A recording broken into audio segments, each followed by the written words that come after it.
Perkenalkan, saya Nurul Makfira Ramadhani dengan NIM 230701502056. Nah, pada kesempatan kali ini saya akan melakukan simulasi one way ANOVA. Nah, di sini saya sudah masukkan datanya. Untuk variabel independennya itu metode belajar dan variabel dependennya itu skor prestasi. Namun sebelum itu, untuk variabel skor prestasi kita ubah ke dalam measure types continuous.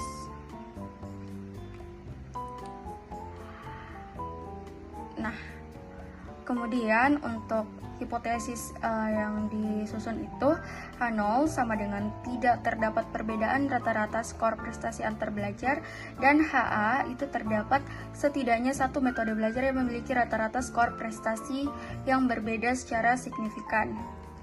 Nah, untuk mengetahui apakah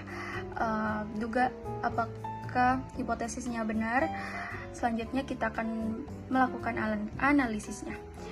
Di sini kita klik ANOVA, kemudian one way ANOVA. Untuk metode belajar, kita masukkan ke dalam grouping variabel dan skor prestasi itu ke dalam dependent variable. Kemudian selanjutnya ini kita klik normality test dan juga homogeneity test.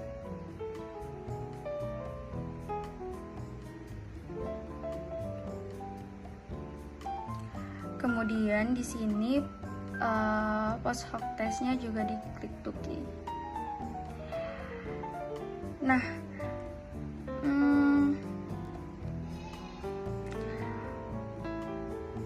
pada assumption checknya untuk nilai P-nya itu diperoleh hasil 0,1119, dimana ini lebih besar dari 0,05, berarti datanya berdistribusi secara normal. Kemudian untuk homogeneity-nya di sini diperoleh nilai P sama dengan 0,965, dimana ini juga jauh di atas dari 0,05 yang berarti datanya ini setara atau homogen. Nah, untuk ujian ANOVA-nya di sini nilai P-nya lebih kecil dari 0,05. Jadi karena lebih kecil berarti H0-nya ditolak dan H-nya diterima. Artinya terdapat perbedaan yang signifikan pada prestasi berdasarkan metode belajar. Nah, kemudian pada post hoc testnya bisa dilihat di sini. Untuk setiap perbandingan pasangan metode belajarnya itu semuanya lebih kecil dari 0,5, seperti ceramah versus diskusi itu 0,01, kemudian diskusi versus praktikum itu sama dengan 0,01, dan diskusi versus praktikum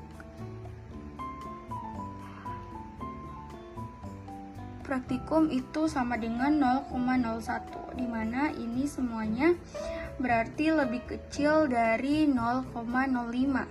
Nah, bisa disimpulkan bahwa metode belajarnya memiliki pengaruh signifikan terhadap prestasi.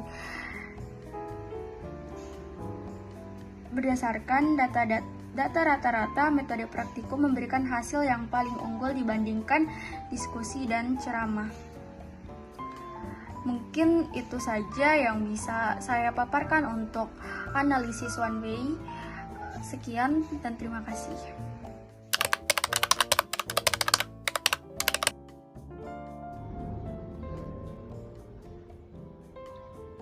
Assalamualaikum warahmatullahi wabarakatuh.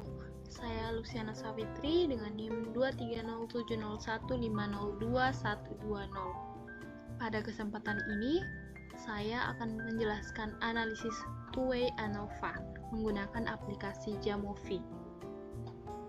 Two-way ANOVA merupakan uji statistik parametrik yang digunakan untuk menguji pengaruh dua variabel independen terhadap satu variabel dependen secara bersamaan, serta untuk mengetahui apakah terdapat efek interaksi antara kedua variabel independen tersebut. Nah, pada simulasi ini digunakan data mengenai pengaruh metode belajar, dan jenis kelamin terhadap skor prestasi belajar dengan jumlah responden sebanyak 30 orang. Selanjutnya untuk variabel dependen adalah skor prestasi. Kemudian variabel independen pertama adalah metode belajar dan independen kedua adalah jenis kelamin. Analisis ini akan bertujuan untuk mengetahui apakah metode belajar dan jenis kelamin memengaruhi skor prestasi belajar baik secara masing-masing maupun interaksi keduanya.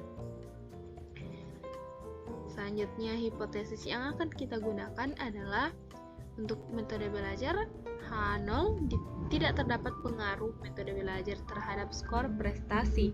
H1 terdapat pengaruh metode belajar terhadap skor prestasi. Untuk jenis kelamin, H0 tidak terdapat pengaruh jenis kelamin terhadap skor prestasi, dan H1 terdapat pengaruh jenis kelamin terhadap skor prestasi. Untuk interaksi, H0 tidak terdapat interaksi antara metode belajar dan jenis kelamin terhadap skor prestasi. H1 terdapat interaksi antara metode belajar dan jenis kelamin terhadap skor prestasi. Untuk simulasi analisis menggunakan Jamovie, setelah memasukkan data-data yang akan kita analisis, kemudian bagian kita pilih analyze.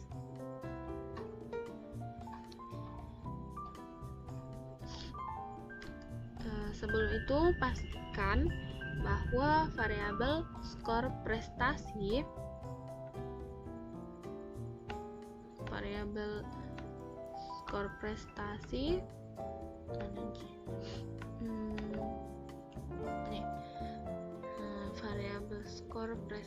bertipe continuous, dan metode belajar dan jenis kelamin ini measure type-nya nominal. Oke, sudah sesuai. Oke, lanjut. Analyze, kemudian pilih menu ANOVA, dipilih ANOVA. Pada kotak dependent variable, saya memasukkan skor prestasi dalam sini. Kemudian fixed factor, saya masukkan metode belajar dan jenis kelamin. Ya, saya centang ada assumption checks, homogeneity test. Oke. Di bagian result sebelah kanan ini, yang pertama adalah membaca Leven's test atau assumption checks bagian sini. Berdasarkan output yang diperoleh dari analisis tadi, ditemukan bahwa nilai F yaitu 0,214 dengan nilai signifikansi atau P 0,953. Karena nilai P lebih besar daripada 0,05, maka disimpulkan bahwa data memenuhi asumsi homogenitas varian sehingga analisis two-way ANOVA dapat dilanjutkan. Selanjutnya di tabel ANOVA untuk metode belajar diperoleh nilai F sebesar 96,88 dengan nilai P-nya 0,001. Karena nilai P lebih kecil daripada 0,05, maka H0 ditolak. Itu artinya metode belajar berpengaruh signifikan terhadap skor prestasi belajar. Untuk jenis kelamin, nilai F yang diperoleh adalah 14,84 dengan nilai P-nya 0,01. Artinya nilai P kurang daripada 0,05 dan H0 ditolak. Yang berarti jenis kelamin berpengaruh secara signifikan terhadap skor prestasi belajar. Kemudian untuk interaksi antara metode belajar dan jenis kelamin, diperoleh nilai F sebesar 1,84 dan 1,87 dengan nilai P 0,175. Karena nilai P-nya lebih besar daripada 0,05, maka H0 diterima, yang artinya tidak terdapat interaksi yang signifikan antara metode belajar dan jenis kelamin terhadap skor prestasi belajar. Kesimpulannya adalah analisis two-way ANOVA yang baru saja dilakukan, masing-masing antara metode belajar dan jenis kelamin berpengaruh secara signifikan terhadap skor prestasi belajar, namun tidak terdapat efek interaksi yang signifikan antara metode belajar dan jenis kelamin, sehingga pengaruh metode belajar terhadap prestasi belajar tidak bergantung pada jenis kelamin. Sekian simulasi langkah analisis two-way ANOVA yang saya lakukan di video kali ini. Saya akhiri. Assalamualaikum warahmatullahi wabarakatuh. Sampai jumpa di video analisis selanjutnya.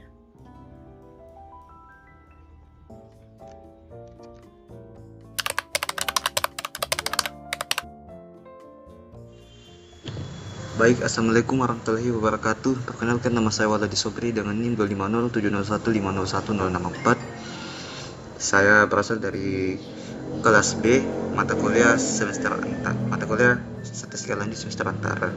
Saya berasal dari kelompok 6. Jadi di video ini saya akan menjelaskan analisis repeated measure ANOVA berdasarkan data Excel yang telah diberikan.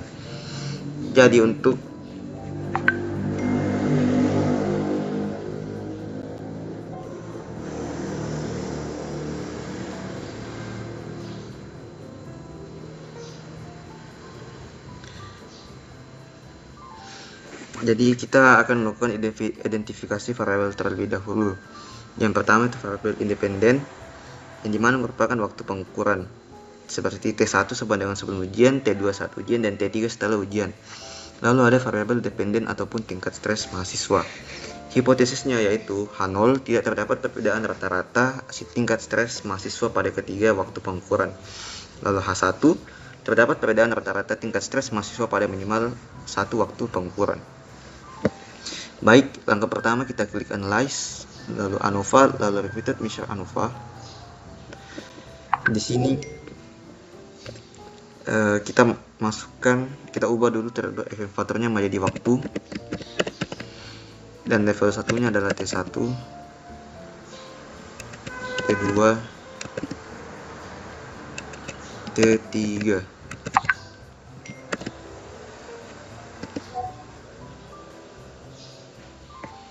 Lalu di sini kita di measure cells kita masukkan T1, T2 dan T3-nya.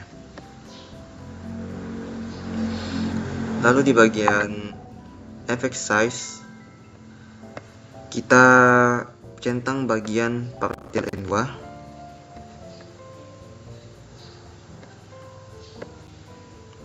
Lalu di bagian tes asumsi kita centang sparsity text.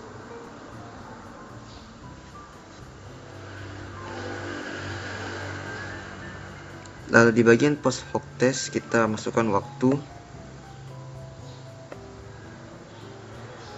Lalu kita centang bagian Bonferroni. Di bagian estimate marginal teams kita masukkan waktu lagi. Lalu kita centang bagian marginal mean tables.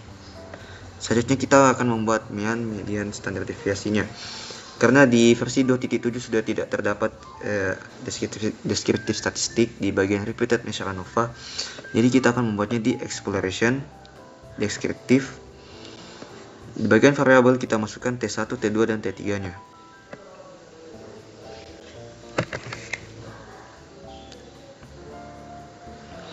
Nah, setelah ini saya akan membacakan kesimpulan akhir dari analisa ini.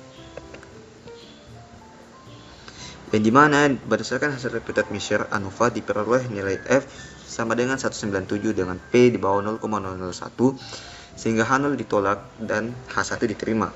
Hal ini menunjukkan bahwa terdapat perbedaan rata-rata tingkat stres mahasiswa pada 3 waktu pengukuran. Dari uji Mouldy menunjukkan P sama dengan 0,665, sehingga asumsi sphericity terpenuhi. Lalu pada hasil uji post hoc test, Bonferroni menunjukkan bahwa perbedaan signifikan terjadi antara sebelum ujian dengan saat ujian dan antara saat ujian dengan setelah ujian, sedangkan sebelum ujian dengan setelah ujian tidak berbeda secara signifikan. Baik, sekian yang saya sampaikan, kurang lebihnya mohon dimaafkan. Wabillahi taufiq wal hidayah. Wassalamualaikum warahmatullahi wabarakatuh.